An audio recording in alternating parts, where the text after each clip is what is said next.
Bienvenidos a Revista de la Universidad de México, un programa de TV UNAM con Ignacio Solares y Guadalupe Alonso. ¿Qué tal? Ya estamos en Revista de la Universidad de México y hoy nos acompaña aquí el escritor Julio Patán, que nos ha entregado un libro que se llama Cócteles con Historia, Guía Definitiva para el Borracho Ilustrado. Ese va a ser nuestro tema de hoy.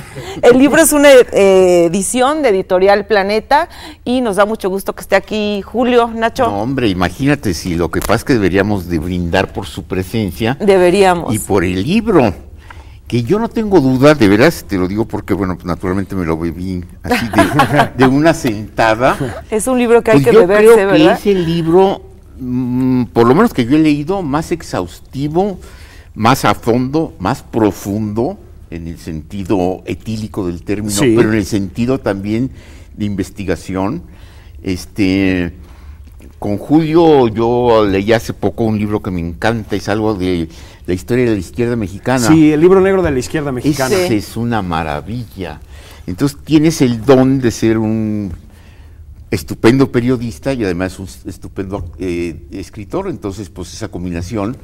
Y ahorita nos estaba contando que es un bebedor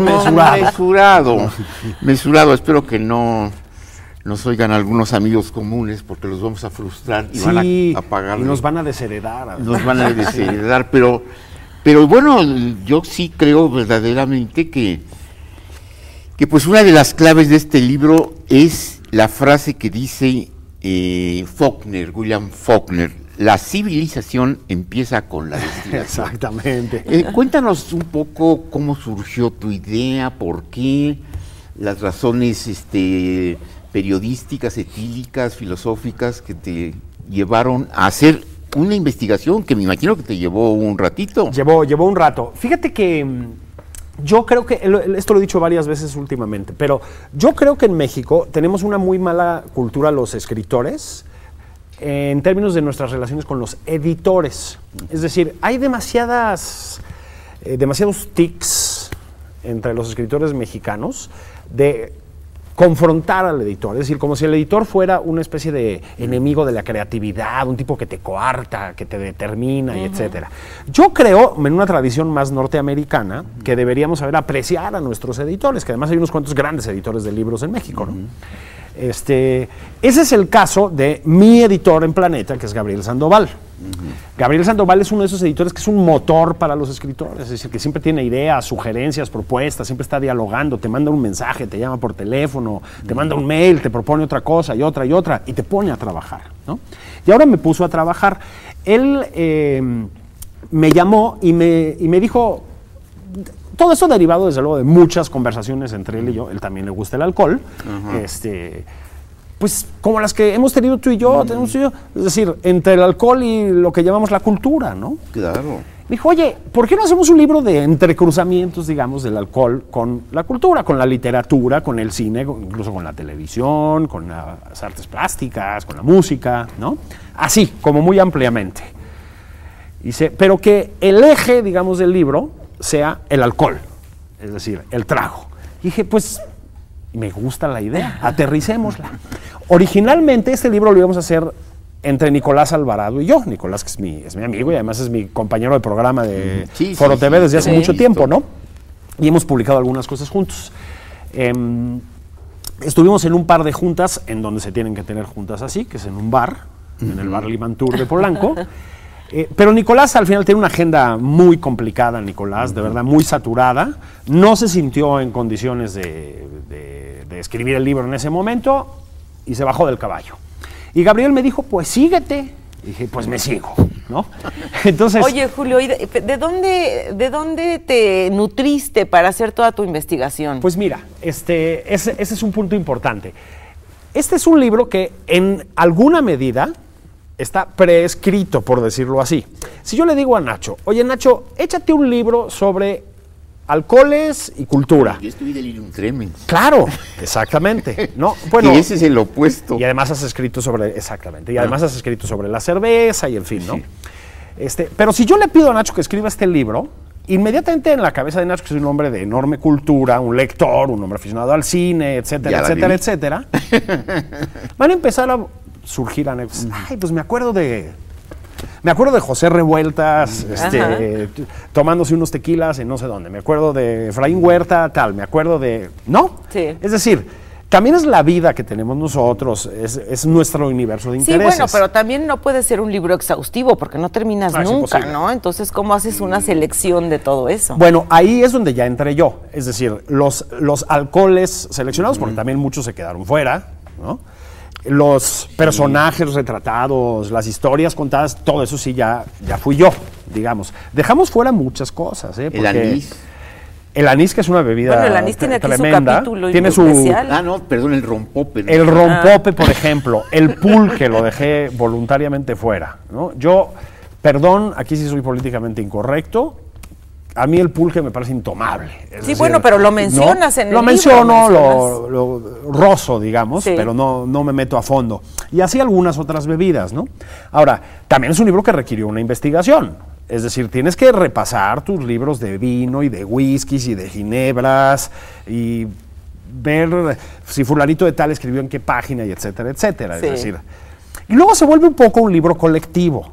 Porque claro, tú estás trabajando y pues le comentas a tus amistades, a tus colegas, pues estoy escribiendo un libro sobre tal cosa.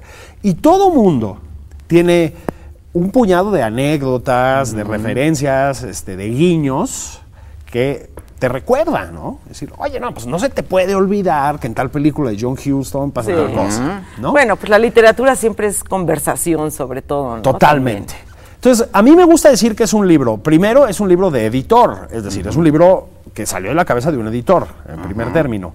Luego es un libro, en algún sentido, también es colectivo, ¿no? Porque mucha gente condimentó el texto con ideas, etcétera, etcétera. Incluso hay un anexo de recetas de muchos amigos, ¿no? Sí. Pero también es un libro muy personal, para usar un término un poco de crítico chafa, ¿no? Es decir, a final de cuentas, cuando tú cuentas, valga la redundancia,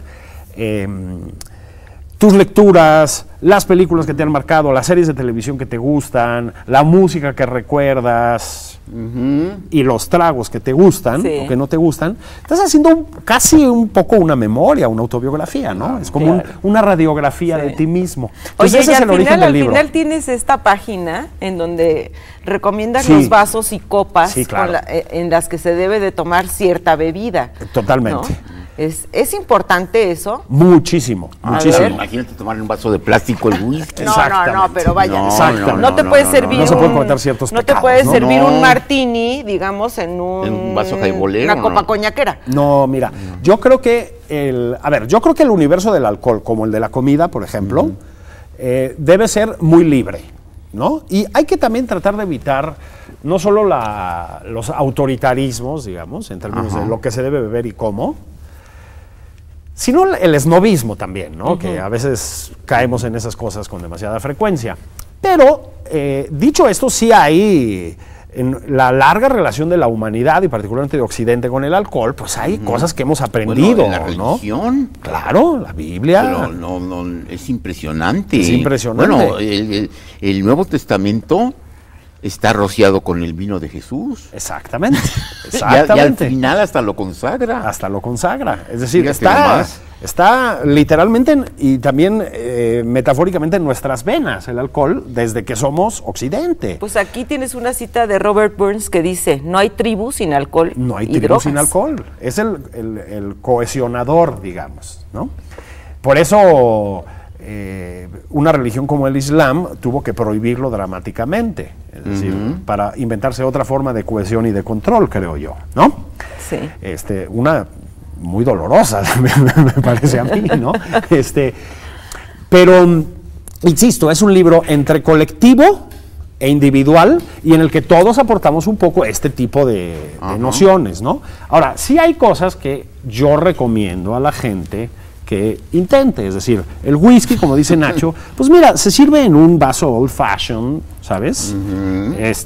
No lo inundas de hielos o en un vaso jaibolero y entonces ya lo procesas de otra manera. ¿Pero qué? ¿Sabe distinto? Claro, la manera en que suben los olores, en el que se evapora el alcohol, en el que se oxigena la bebida, etcétera. Lo mismo que muy sucede distinta. con el vino, digamos. Claro, ¿no? totalmente. Bueno, el highball es un invento norteamericano. Así en es. cambio, los irlandeses, Así que es. tienes un capítulo muy espléndido sobre eso, lo toman en vaso old fashion. En vaso old fashion, ¿no? Dicen los escoceses que cuanto más te acercas a Estados Unidos, más hielos lleva el whisky, ¿no?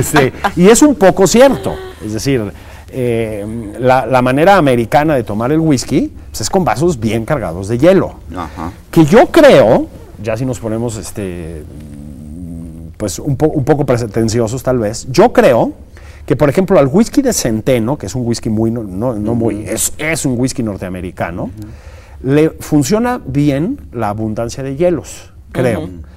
Cosa que al escocés pura malta a mí me parece que no. Pues sí, no. Es como un coñac. Es como un coñac. Claro. ¿no? Hay que Sí. apreciarlo de otra Sí. manera, digamos. Oye, pero fíjate que una relación importantísima de este libro, y eso es lo que quisiera yo subrayar, porque es un libro no solo sobre los cócteles con historia, ya definitivamente, sino es un libro sobre literatura. Sí, cómo no. Es un libro en el cual es inseparable la literatura. O sea, ¿qué hubiera sido de este libro si le quitas a Hemingway? Exactamente, exactamente. Vamos, puse un ejemplo. Sí. ¿Por qué? Porque llega un momento en el cual las anécdotas son tan ricas como la historia de la bebida. Claro. ¿Quién era el que se bebía las cervezas, 10 cervezas o un cartón de cervezas? Ya, Era Bukowski. Bukowski Bueno, se bebía Bukowski, un qué cartón. bárbaro. Un cartón. Sí, un cartón o una. Un cartón de cervezas. Es decir, un cartón, o sea, no un six-pack, Ajá, sino 12. un cartón de 24 De Fíjate, 24. fíjate que, y espero que nos está viendo Paulina en la vista, y sabrá que no miento y que fui verdaderamente entrañable amigo de Salvador Elizondo. Él, cuando le prohibieron la bebida, solo tomaba cerveza. Y se tomaba un six-pack diario. Un six-pack diario. Pero bueno, ya estaba. Me decía Paulina un día, le aumentó la panza, pero yo las compraba por caja. Porque además yo me acuerdo que a él le gustaba el whisky también. Ah, no, pero se lo prohibieron. Y se lo prohibieron. Y entonces dijo, bueno, cerveza, nada más cerveza. Ok. Pues tomaba un cartón y en algún momento dos, ¿no? Pero ya no era tanto. Sí, él era muy buen bebedor, además era muy generoso y muy hospitalario. Ay, ¿no? qué maravilla. Oye, llegar pero a su hablando de casa. los escritores que beben, de pronto en el libro se menciona varias veces que hay escritores que no pueden escribir sin estar borrachos. Faulkner. Pero son pocos, ¿eh? Es Ajá. decir, Faulkner, él mismo contó cómo casi toda su vida, digamos, hizo el ejercicio de beber y escribir, ¿no?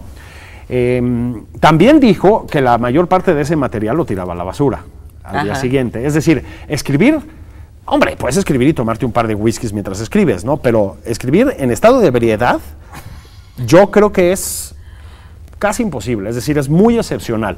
Incluso los más duros de los bebedores, bueno, aquí sí lo voy a decir, gringos, porque la tradición literaria norteamericana del siglo XX es una tradición de borrachos, ¿eh? Es decir, échale casi el nombre que quieras. Bueno, Sí. de escritores es impresionante. Casi las excepciones son los que no han bebido. Los que no han bebido, es decir, Jack London, pero Dashiell Hammett, pero Raymond Chandler, pero Scott Tennessee Williams, Fitzgerald. pero Faulkner, pero Fitzgerald, pero Hemingway, pero Norman Mailer, pero Truman Capote. Sí, sí, sí. Es decir, son Todos. unos borrachos. ¿sí? Pero Unos no es que borrachos. escribieran borrachos. No, fíjate que el mismo Hemingway, que vaya que le pegaba al alcohol, no escribía borracho, ¿eh? No escribía borracho. Y si llegaba a hacerlo, es decir, lo que sale de ahí generalmente no es un material No es utilizable. va- Tenía que material ser bueno. Vamos una pausa recordando una frase de nuestro gran amigo Willard, que también él supo de eso, ya no bebe. Hombre. Pero dice que hasta una copita de rompope afecta una buena prosa. Así es. Bueno, vamos al corte. Vamos al corte, ahorita regresamos, Julio. Qué maravilla es Hugo, ¿no? En un momento regresamos a Revista de la Universidad de México.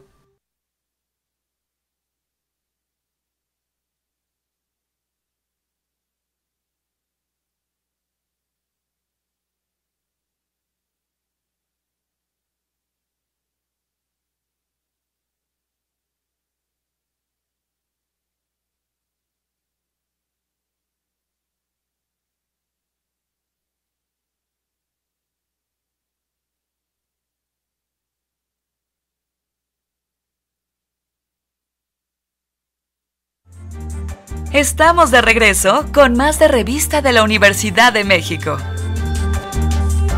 Bueno, se pueden encontrar muchas historias alrededor del alcohol, efectivamente. O sea, es un libro muy anecdótico, creo que esa es la manera de decirlo. Se pueden encontrar muchas explicaciones e historias sobre los orígenes de los alcoholes que consumimos, pero va dirigido básicamente, quiero pensar, a cualquiera que guste del alcohol, como a cualquiera que guste de la literatura, como a cualquiera que guste del cine. Porque, a ver, son territorios emocionales estos. Bueno, pues continuamos platicando con nuestro querido amigo Julio Patán, que además de ser un espléndido escritor, es un gran investigador, periodista, y que ahora nos ha traído, así como un regalo, en lugar de una botella, nos trajo un libro que se llama Cócteles con Historia. Para que vean qué decente soy, Para ¿no? que vean qué decente es. Bueno, es un libro que además de todo tiene varias virtudes. Muchas gracias. Una, primero que está muy bien escrito. Yo creo que es lo fundamental y lo primero en un libro que uno le tiene que exigir a un libro. Luego, segundo, su cruce con la literatura. La información de todo lo que son las bebidas te verdaderamente abre todo un panorama, desde, por ejemplo, el famoso menjú que tomaban en Veracruz, Sí. López Mateos y Ruiz Cortines. Ajá. Bueno, pero hay algo que yo recordé de Octavio Paz, con quien tuve la suerte de trabajar en la revista Plural, y quien religiosamente en la tarde, muy mesuradamente, tomaba un whisky y comía con vino, pero él tiene un poema, porque su padre fue alcohólico. Sí. Y tiene un poema en que dice: mi padre, atado al potro del alcoholismo. Así es.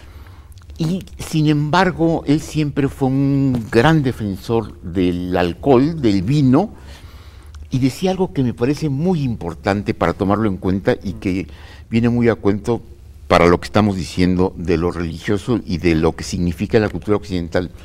Fíjate, la droga es un vicio que se toma solo. Así Te es. escondes para hacerlo. En cambio, la bebida normalmente Completamente. es para compartirla.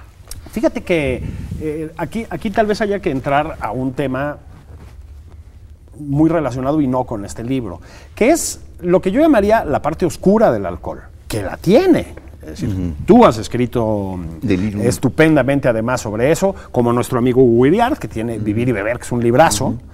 Y eso es otra cosa, es decir, es la dimensión adictiva del alcohol, ¿no? La tenebra del alcoholismo, la decadencia física, la decadencia moral, la decadencia intelectual, ¿no? Que produce el alcoholismo. Eso existe, ¿no?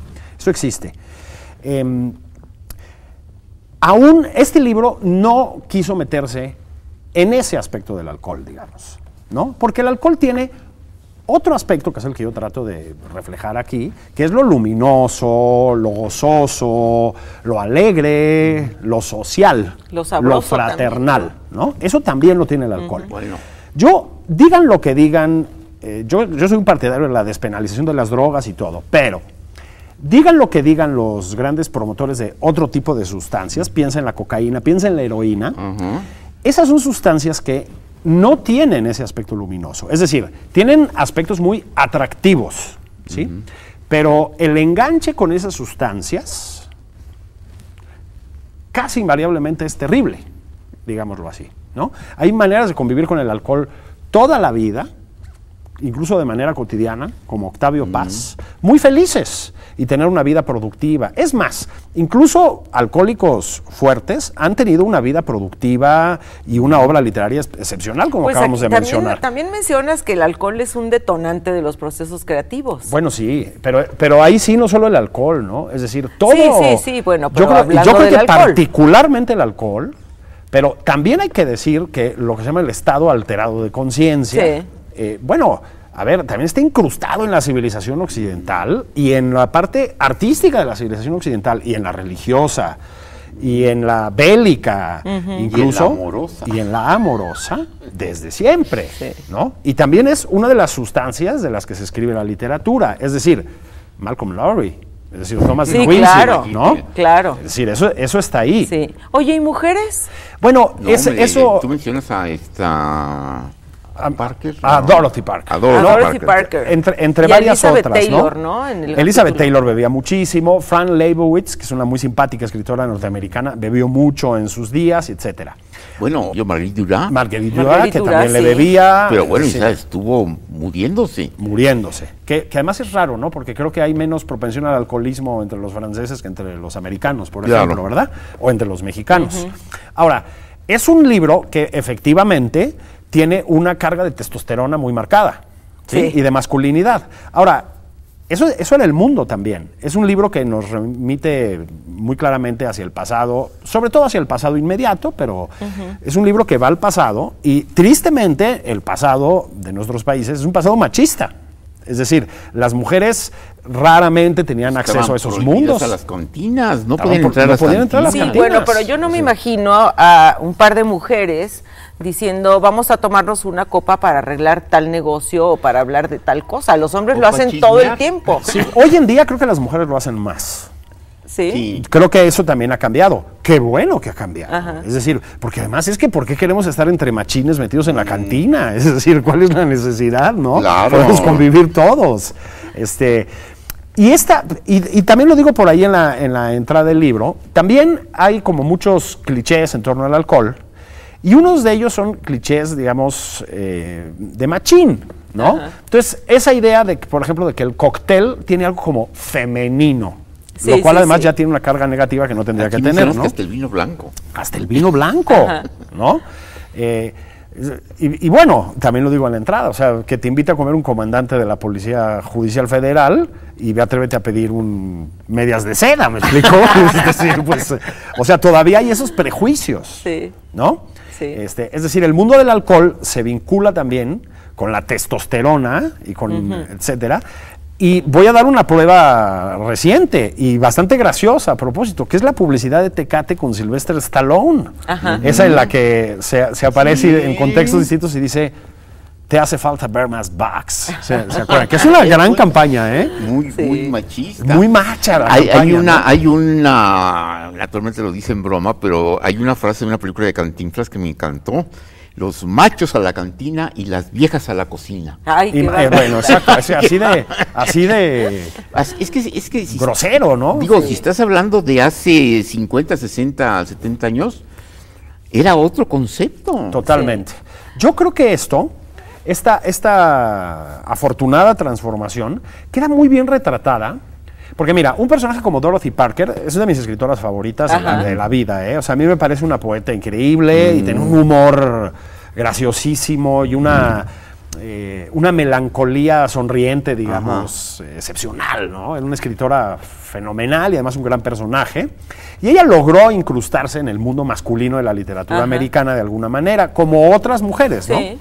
Pero también era a costa de una especie de masculinización de tu personaje público, ¿no? Es decir, yo soy dura. es Ahora decir, ella tomaba champaña. y tomaba champaña, exactamente, ¿no? Debe ser una maravilla tomarte unas champañas con ella. Yo creo que ese viraje queda muy bien retratado en una gran serie de televisión que ahora ya termina, que es Mad Men, Ah, sí, como ¿no? no. Que está a Cuando mitad las de los mujeres años 60. empiezan a entrar en ese mundo, ¿no? Hoy diríamos a empoderarse, Ajá. ¿no? Es decir, a convertirse en ciudadanas de más o menos pleno derecho, como Sí. tiene que ser, y empiezan a competir en el mundo de la publicidad, y bueno, pues se vuelven, como algunas de las mujeres que salen en esa serie, Sí. bebedoras durísimas, Ajá. y fumadoras, y retadoras, y bravas. Sobre todo en Estados Unidos se da mucho que hay mujeres muy bebedoras, ¿no? Sí, aunque también tengo la impresión de que ha cambiado la manera en que beben los norteamericanos. Ajá. Es decir, en Mad Men, pues, todo el mundo lo que comenta es eso de que llegan a las 10 de la mañana y se sirven un Sí. whisky, ¿no? Y siguen el resto del día. Ajá. Eso en Estados Unidos hoy ya no se hace. Es decir, tú no llegas a ni siquiera una comida entre semana y te metes 4 whiskies, ¿eh? No se ve bien. No, es decir, los no, americanos ya no funcionan así. No, es más, al mediodía en el lunch, como que no se beben. ve bien. Pero ya en la tarde saliendo de la oficina, Ahí exactamente, ¿no? Es decir, los hábitos no se pierden tan fácil, ¿no? Lo Oye, dice muy Julio, bien pero hay Nacho. una bebida aquí en el libro que es a mí me parece que es una bebida que es totalmente poética, que es el ajenjo. Sí. ¿sí? El Hada Verde. El Hada Verde. Y que volvió locos a muchos, sí, a Edgar Allan Poe, a Van Gogh, a varios... a los simbolistas franceses. A los simbolistas franceses. Tenía otro nombre, ¿verdad? Tenía dos nombres. A la absenta. El absenta. Es una bonita palabra, ¿no? Sí. Es lo mismo. Es lo mismo. Es lo mismo. Sí, sí. ¿De dónde viene? ¿Cómo? Está prohibido ya. Está prohibido. Ahora... ¿Qué efectos tiene, a ver, esa bebida? Bueno, la vieja absenta, digamos, la que todavía entró con cierta fuerza hasta una parte del siglo XX en Francia, sobre todo en Francia, no solo en Francia, pues es un destilado que se deriva de un combinado de hierbas, Ajá. básicamente, ¿no? Algunas de las cuales, un par de ellas, no me acuerdo de los nombres científicos, tenían propiedades psicoactivas muy fuertes. Entonces, la absenta era un alcohol, o ajenjo, un alcohol de verdad distinto, ¿no? Es decir, sí tenía una propiedad alucinatoria, ¿no? El alcohol puede producir delirios, desde luego, Bueno, eso es evidente, el delirium tremens. Nacho lo sabe mejor que nosotros, que ha escrito sobre el tema. Que escribí, ¿eh? Escribió. Sí, no no, vayan a, lo no me lo sabe vayan a muy bien. confundir, que es un bebedor sano, Solares. Pero no la absenta, es decir, la absenta con un grado normal de ebriedad ya te producía alucinaciones. Ahora, era una bebida devastadora por eso mismo. Sí. O sea, hablan del hada verde porque decían que cuando llegabas a cierto grado de intoxicación se te aparecía un hada verde. Pero además la bebida es verde. Es verde, Sí. efectivamente. Sí, claro. Ahora, se prohibió después porque de verdad Era alucinógena. arrasó con Era la... alucinógeno. Pero alucinógeno. Ajá. Y mató gente y volvió loca a mucha gente. Pues es que un poco como si te dedicaras a consumir Bueno, el LSD, el ¿no? tesguino de Chihuahua es maíz fermentado con hierbas alucinógenas. Así es. ¿El Y qué? El El tesguino tiene una ventaja maravillosa, que te lo bebes, sí, y te pones pero fatal. Y al día siguiente en la cruda, que es mortal, tomas agua y se te vuelve a subir igual que el día No. anterior. Entonces te ahorras. Te ahorras la siguiente... Te ahorras nomás con la pura agua se te vuelve a subir. Entonces es una bebida verdaderamente económica. Generosa. Económica. Sí, exacto, es Bueno, generosa. a ver, nos queda muy poquito tiempo. Yo quisiera que nos dijeras a qué lectores va dirigido este libro, qué pueden encontrar aquí, un resumen de lo que es este libro. Yo creo que, bueno, se pueden encontrar muchas historias alrededor del alcohol, efectivamente. O sea, es un libro muy anecdótico, creo que esa es la manera de decirlo. Se pueden encontrar muchas explicaciones e historias sobre los orígenes de los alcoholes que consumimos, contadas con el placer de un borracho entusiasta, que es lo que es uno, básicamente. Se pueden encontrar recetas ortodoxas de cómo preparar, o en otros casos de cómo consumir las bebidas, y también un poco heterodoxas, porque por eso entraron muchos amigos ahí Sí. al complemento. Pero va dirigido básicamente, quiero pensar, a cualquiera que guste del alcohol, como a cualquiera que guste de la literatura, como a cualquiera que guste del cine. Porque, a ver, son territorios emocionales estos. Sí. Es decir, Culturales ya están Claro. como dijiste, los traemos en las venas. están en nuestras venas. Entonces, creo que también te remite a asuntos muy vivenciales un libro de este tipo. Me gustaría pensar que así es. Entonces, no pueden leerlo los menores de edad, o sí, con asesoría paterna, digamos.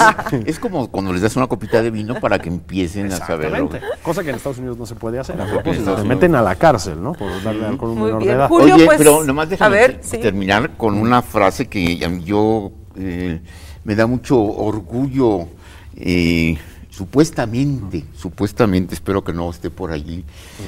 Como todo, y como dice Borges, lo vulgar es de todos y está en el inconsciente Así colectivo.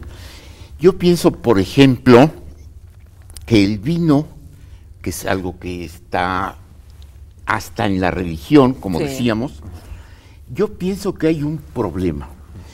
Llega un momento en que tomar el vino, concretamente el vino, pero lo puedes agregar a casi todas las bebidas, hay que entender que son una bebida, no una droga. Así es, efectivamente. Oye. Efectivamente, creo que esa es la frontera. Esa es la frontera. ¿No? Bueno, oye, Julio, pues qué gusto. No, hombre, al contrario, es un Vamos a gustazo. tener que brindar por el libro. Tristemente vamos a tener que hacer eso, caray.